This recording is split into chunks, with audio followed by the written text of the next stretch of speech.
Hello everyone, it's Thursday and you're watching Within the Frame, where we delve deeper into the top stories not only in South Korea but across the globe. I'm Kim Bo-kyung. The Ukraine war is already nearing the one-year mark, as February 24th is the day that Russia's invaded Ukraine. The war has divided the world geopolitically. Ukraine, backed by Washington-led NATO with European Union, against Russia, either directly or indirectly supported by China and North Korea. Some are even worried this would lead to a new Cold War as the Ukrainian war goes into its second year. But geopolitics is not the only front that has fallen into turmoil. The economy, too, has been very much affected by the war. Now, how has global economy been affected? And how is the war going to unfold? For an in-depth analysis of the Ukraine war, we invited Professor Min Jeong-hun from the Korea National Diplomatic Academy into the studio. Professor Min, welcome to the show. My pleasure. All right, and we also have Kim Sei-wan, Professor of Economics at Ewha Womans University, on the line. Professor Kim, welcome and thank you for your time. Thank you for having me today. All right, first question to you, Professor Min. President Biden's visit to Kyiv, pundits say his presence in Ukraine was the most powerful symbol of defiance to Putin. And there, Biden announced $500 million worth of additional assistance to Ukraine. Now, what significance does Biden's visit have politically and militarily? Yes, as you mentioned, President Biden made his first surprising visit to Kyiv since Russia made a full-scale invasion of Ukraine almost a year ago.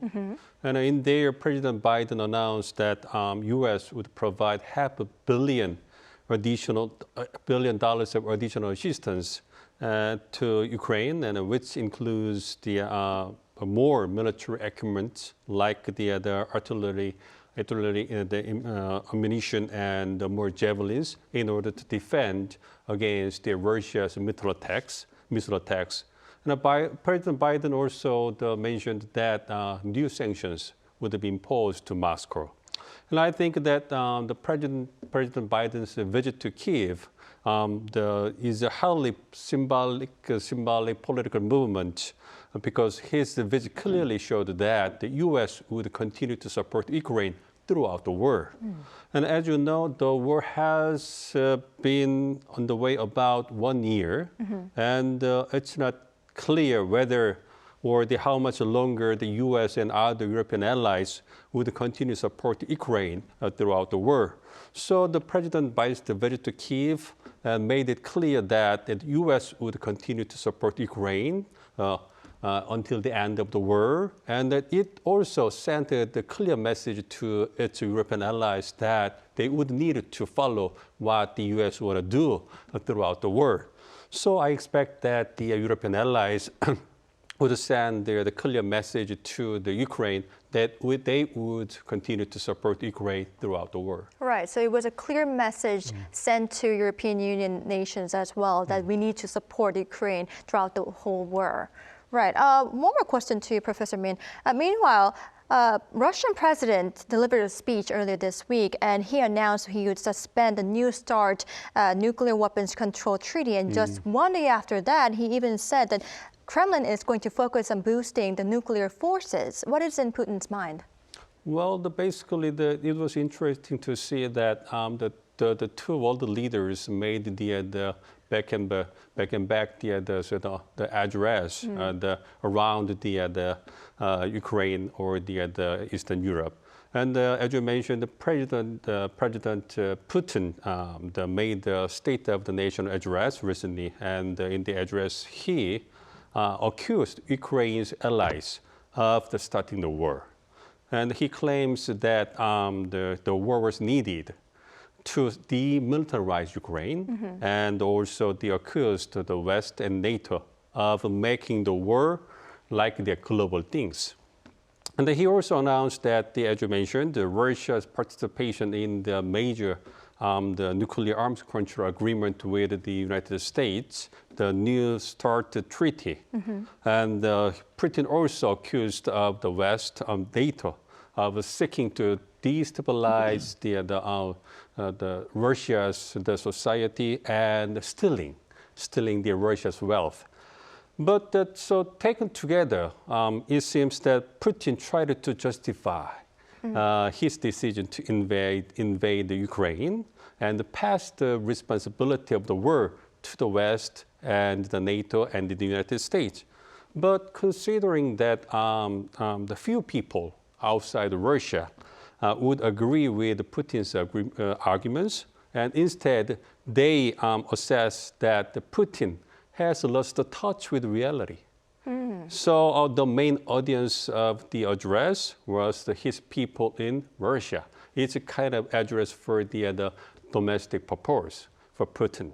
So we will see how much longer the Russian people would be silent or they would be supportive of what his leader Putin will be doing in Ukraine. Right, so it was mainly about the justification of the war, which was addressed for the people in his nation. Right, now, Professor Kim, we tapped on the geopolitical issues over here, but the shockwaves from Russia's invasion have resulted in much economic hardships as well. First of all, Europe's overdependence on Russian gas and oil was exposed as Putin deliberately weaponized energy sources. And though prices have now reportedly stabilized, is it really the case, or should we expect soaring gas or oil prices yet again? Well, I think Europe may have avoided the worst-case economic scenario envisioned after the invasion of Ukraine, thanks to unexpected mild winter weather in Europe. Eurozone countries also imported liquid natural gas from United States, which lessened pressure from the shortage of natural gas in the regions. Actually, the European benchmark price of the natural gas fell below 50 euros per unit for the first time since late 2021. Prices spiked above 300 euro per unit in mid 2022 as Russia curtailed gas export to Europe after its invasion of Ukraine. So even though Russia cut natural gas supply by 80% last year, this winter was okay in Europe. But a big question comes here, like, what if Ukraine war continues until next year? First of all, there's no guarantee that mild winter weather continues in the next year. And secondly, Beijing decided to take wet corona policy, which means the Chinese economy will recover quickly this year, and it demands much more natural gas from Russia. Then natural gas price will be much higher by the end of this year due to larger natural gas shortages. Right. So natural gas price might go up because of China's reopening, and since we cannot expect the mild weather to continue in Europe. Now, Professor Kim, one more question to you. Ukraine is known as the breadbasket of the world, but as the amount of grain leaving Ukraine dropped, it led many countries to pay greater attention to food security crisis, and South Korea was not an exception from that issue. Is the negative impact still being felt by nations in Africa and the Middle East who are very dependent on such grains from Ukraine? Actually, related to the war in Ukraine, we have more concerns with food prices rises because Korean economy much depend on imports of major agricultural products like wheat, corn, and beans. After the outbreak of Ukraine war last year, international food price skyrocketed. The international food price calculated by Food and Agricultural Organization of United Nations increased up to 160 level last year from 125 before the Ukraine war. That means average price of agricultural products increased by almost 30% on average. Thanks to food price increases, we had higher inflation over 6% last year in Korea. And then the central bank increased interest rate to stabilize inflation. And therefore, people's living became more difficult in Korea. Quite a few countries like Lebanon and Iran experienced riots from shortages of the food at the same time. We did not have actually riots in Korea from the shortage of the food, but all households are suffering from much higher prices in food now. Regarding this food problem, we do not have a quick solution for higher food price because we import almost 100% of the wheat, corn, and beans. But in the long run, it is recommended to increase influence in global agricultural product markets by merging major grain companies. We call them by major companies. This is what actually Japanese government does to secure stable agricultural product supply from foreign countries. Right, so in the long term, we do need to take care of this food security issue. Now, Professor Min, though China said it is willing to work with other nations to achieve a ceasefire, the top Chinese diplomat Wang Yi met Putin and vowed to strengthen their strategic partnership. What's on China's mind?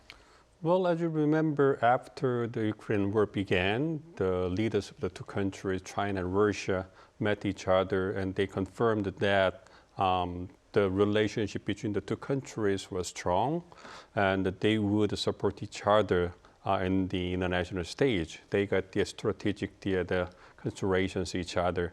Specifically, Russia needs China's support to continue and eventually win the Ukraine war against the US and the West. And China also needs Russia's support to compete with the United States as its strategic competition with the United States has intensified. And economically speaking, Russia has experienced the economic hardships, mainly in terms of the economic sanctions on it. So it would be important for Russia to maintain and enhance its economic cooperation with China. And for China, economic cooperation with Russia could be beneficial for its own economic interests and its overall relations with Russia. So taken together, these kind of situations show that the two countries need each other to maintain their international standing in the global community. And as you mentioned, it is known that Wang Yi would visit Russia soon, and he will talk with his Russian counterpart about the Ukraine war, and they will also talk about the bilateral issues between the two countries. And most importantly, it is likely that they will talk about the President Xi Jinping's visit to Moscow. Mm-hmm. So there are many reasons why they need to cooperate within this international community. But Professor Min, and so Ukrainian President Volodymyr Zelensky warned China not to give any support to Russia, saying it could lead to another world war. If China does give material support to Russia, could this develop into a new version of Cold War? Yeah, yes, absolutely. It will open another page of the war. As you mentioned, and in the recent Munich the security conference, probably earlier this month, U.S. Secretary of State Tony Blinken warned that China should not give any material support to Russia, especially military support, when he met the Chinese counterpart Wang Yi at the conference. But it is reported that there are signs that China want to provide the lethal military aid to Moscow without being caught. It's a security provision to the Russia for the military weapons. And then, of course, it is known that China has not provided such a military aid to Russia yet. But it is also true that the U.S. has got the serious concern about the possibility of China providing the lethal military weapons to Russia. As I mentioned earlier today, a moment ago, it will open another page of the war and the totally different situation for the war. Probably the much difficulties for the Ukraine to defend itself against the Russian attacks. But I think that China has been reluctant to providing military support to Russia, mainly because of the pressure of the international community. And China wants to maintain its international standing in the global community, and it doesn't want to ruin that kind of international standing, mainly in terms of the providing military support to Russia. Think about the situation where China has got mainly in terms of their competition with the United States. So China may need to maintain its global standing to compete with the United States and to maintain or preserve its national interests.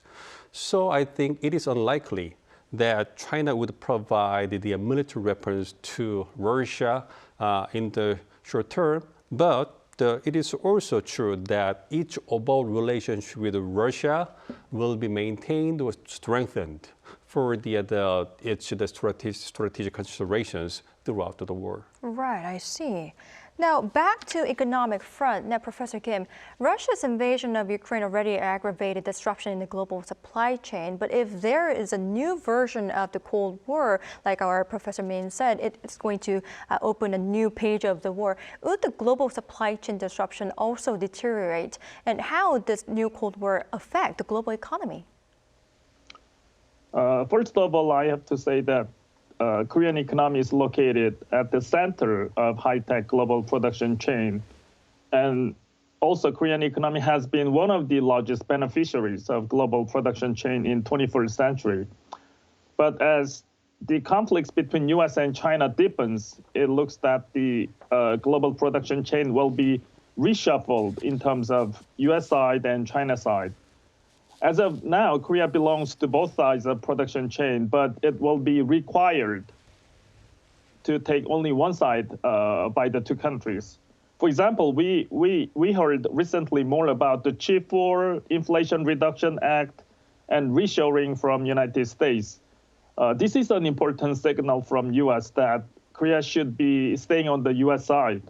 On the other hand, Beijing is empathizing that China is #1 trading partner of Korea, which also pushes Korea to take Chinese side.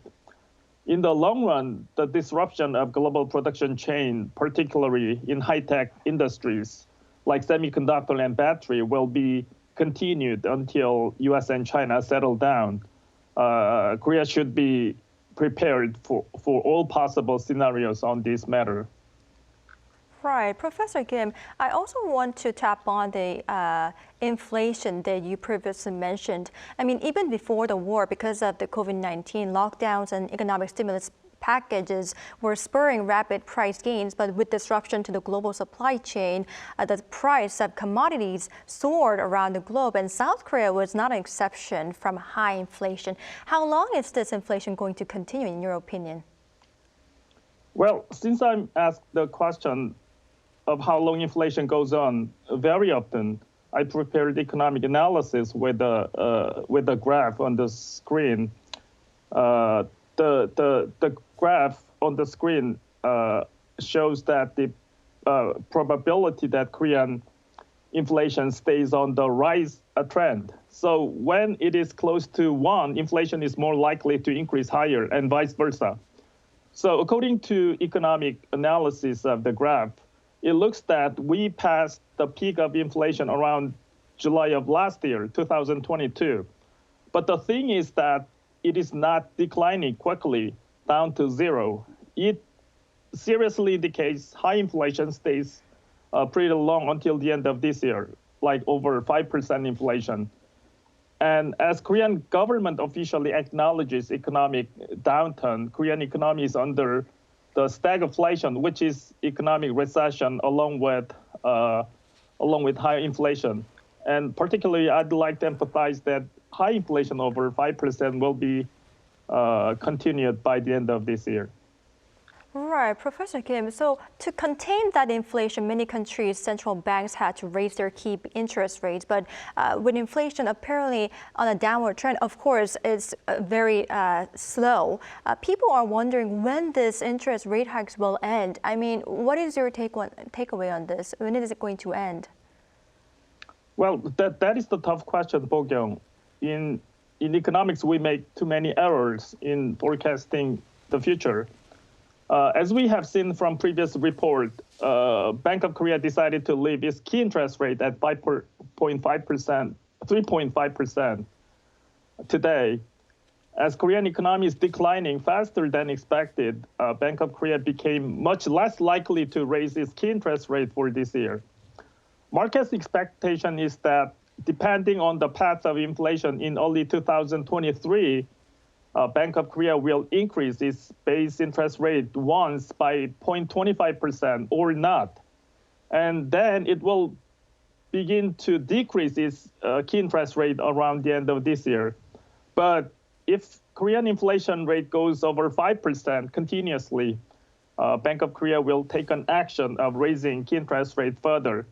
About the U.S. key interest rate, it is expected that it will raise its key interest rate by another 0.25% in next March's FOMC meeting. Then U.S. key interest rate becomes 4%, which is much higher than that of Korean base interest rate. But there is a possibility that U.S. Federal Reserve raises key interest rate further because U.S. labor market is very strong with the full employment level of the 3.5% unemployment rate. At the same time, there is a signal that U.S. Fed would lower its key interest rate before the end of this year. Right.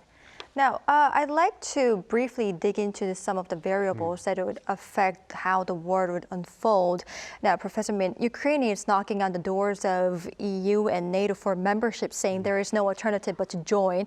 And there are, as far as I know, presidential elections coming up in the U.S. as well. What kind of implications and effects are this going to have on the war? Basically, I'm not sure about the possibility of Ukraine joining the European nations, but I don't think that Ukraine would join the NATO in the short term. You know, it is known that Putin's personal ambition for recovering the glory of the Russian Empire and his misjudgment about Russian military capabilities are the main reasons why he started the war. Meanwhile, many experts also agree that NATO's expansion to Eastern Europe and the possibility of Ukraine's joining the NATO also contributed to Putin's decision to invade the Ukraine. And so there is a little doubt that NATO's expansion has been Russia's serious security concern, and such a perception will last in the future, no doubt about it.